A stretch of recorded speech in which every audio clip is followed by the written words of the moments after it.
En un pequeño pueblo al sur de Francia vivía Pierre, un joven agricultor.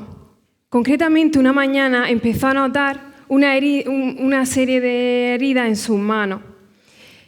Esas heridas cada vez iban a peor, llegando la lepra a su vida, y tuvo que ser trasladado al hospital de Provenza, en Francia. Eran conocidos estos hospitales como hospitales de San Lázaro. Concretamente lo que hacían era, pues eso, hacía referencia a dicho santo y el nombre hacía referencia al final a la rendición y a la esperanza de dichos pacientes. Porque los pacientes son personas y se nos presentan desafíos más allá de la medicina. Es lo que yo llamo el arte de cuidar. Los pacientes son personas. Esta mujer que podéis ver aquí es Florence Nightingale. Ella es reconocida a nivel mundial por su trabajo al herido en la guerra de Crimea y por contribuir a la mejora de los hospitales militares. Ella era enfermera, escritora y precursora de la estadística británica. Definía al paciente como una persona enferma, un sujeto pasivo, y el objetivo era crear ese entorno seguro para su pronta recuperación. Hoy estoy dirigiendo en mi hospital un proyecto de acompañamiento emocional para familiares de pacientes oncológicos y crónicos, y el próximo año daré formación para profesionales sanitarios. Y claro, esto era lo que decía Florence Nightingale, pero ¿cuál es nuestra realidad? Es que tenemos tal cantidad de tareas que no podemos generar ese entorno seguro que ella decía, generando en los profesionales sanitarios una gran frustración. Y bueno, en medio de esta desmotivación me lleva a recordar a mi abuelo, un hombre de corazón generoso. Era un pilar de sabiduría en nuestra familia.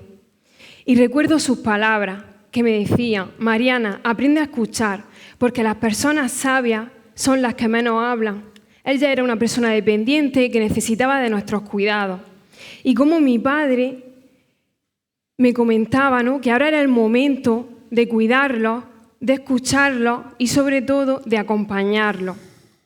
Mi padre, sin darse cuenta, sembró en mí una semilla de generosidad, con un mensaje muy claro: cuidar a las personas, pero sobre todo cuidar al vulnerable. Un paciente de 65 años diagnosticado de un cáncer de colon. Este hombre, por su etapa, necesitaba un ingreso hospitalario y él estaba aterrorizado porque había escuchado historias de otros pacientes en los que se habían sentido un número en un sistema, pero cuando llegó al ingreso lo recibió un equipo médico y enfermero, atento y cercano. Él quedó sorprendido porque, claro, él pensaba que solamente le iban a administrar un medicamento. Se sintió escuchado y, sobre todo, sintió que le iban a cubrir sus necesidades.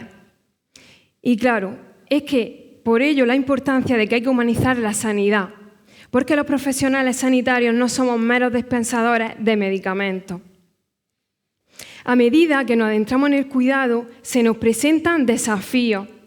La historia de Iván Illich, una novela corta pero intensa, donde habla de la vida y de la muerte. Un hombre que tenía una vida convencional, que estaba casado, fue diagnosticado de una enfermedad terminal.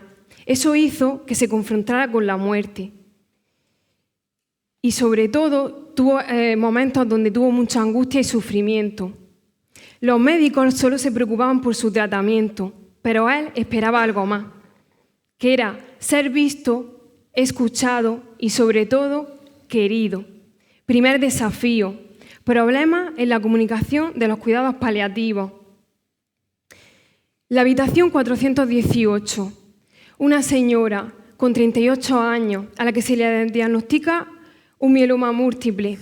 Cuando recibe la noticia por parte del médico, no puede entender lo que está ocurriendo. Ella estaba en su mejor momento, tenía una serie de proyectos. Uno de ellos, crear un negocio familiar, una panadería con su marido. Y concretamente cuidar a su hijo, que tenía 2 años, y educarlo. Ella no podía entender cómo su enfermedad había avanzado tan rápido. Segundo desafío: aprender a gestionar cuando toman conciencia de que han perdido la salud.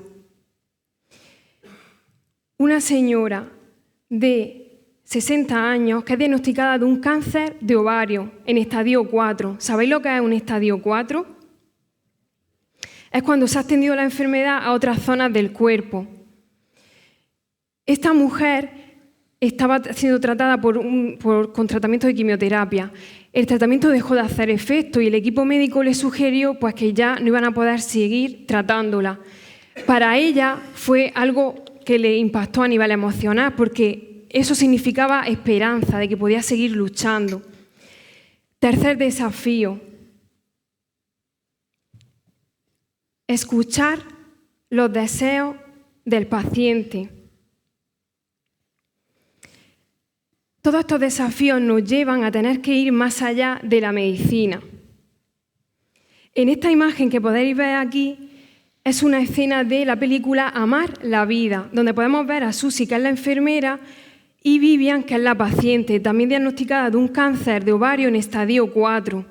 En este caso, Susi, que es la enfermera, le está comentando a Vivian que su cáncer se ha extendido. En este caso, Vivian ya intuía eso. Y le lanza una pregunta: si su corazón deja de latir, si ella quiere que sea reanimable o que la dejen morir. En este momento se crea una complicidad entre ambas y la paciente se abre con Susi y le habla de todas sus angustias, de todos sus temores y miedos y sobre todo de esa incertidumbre que tiene de la muerte y la esperanza. Habitación 409, cama 1. Un paciente que ingresó que tenía un cáncer de hígado con una metástasis en colon. Él tenía 55 años, sabía su diagnóstico, estaba en una fase terminal y estuvo tratándose de quimioterapia durante 2 años, pero en su última etapa final necesitó un ingreso hospitalario de 8 días. Estando ingresado, le dijo a su hija que no quería estar allí, que quería volver a su domicilio. Rápidamente su hija se dirigió a la unidad de cuidados paliativos a comentarle lo que a él le había dicho. Concretamente, esa hija que hablaba con este paciente era yo. Años después me doy cuenta de lo importante que es escuchar a los pacientes de manera empática. Arthur, un hombre que estaba tirado en las calles de la India. No tenía hogar, no tenía a nadie que lo acompañara ni que lo cuidara.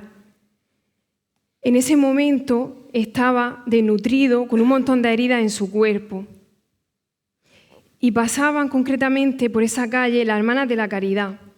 Cuando lo observaron, no podían dar crédito de lo que estaban viendo y rápidamente decidieron de cogerlo y llevarlo a la clínica de María Teresa de Calcuta. Cuando llegaron allí, María Teresa lo recibió con los brazos abiertos y con una sonrisa y rápidamente empezó a curarlo, a darle alimentación y medicamentos para que recuperara un poco su salud. Aquí, tanto las hermanas de la caridad como María Teresa de Calcuta no solo lo cuidaron con dulzura, sino que hicieron que recuperase su dignidad. Y es que el arte de cuidar es entregarse al otro sin esperar nada a cambio.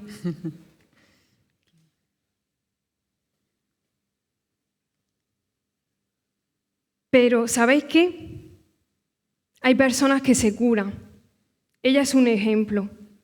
La doctora Odile Fernández, que tuvo que vivir un cuadro complejo y tras ello pudo quedarse embarazada de nuevo y tener 2 hijos. Escribió sus libros y hace conferencias y ahora ayuda a otras personas que están viviendo por el proceso que ella vivió.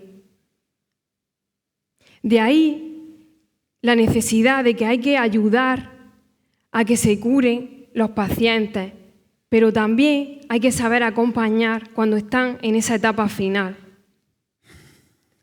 Porque el arte de cuidar es entregarse al otro sin esperar nada a cambio.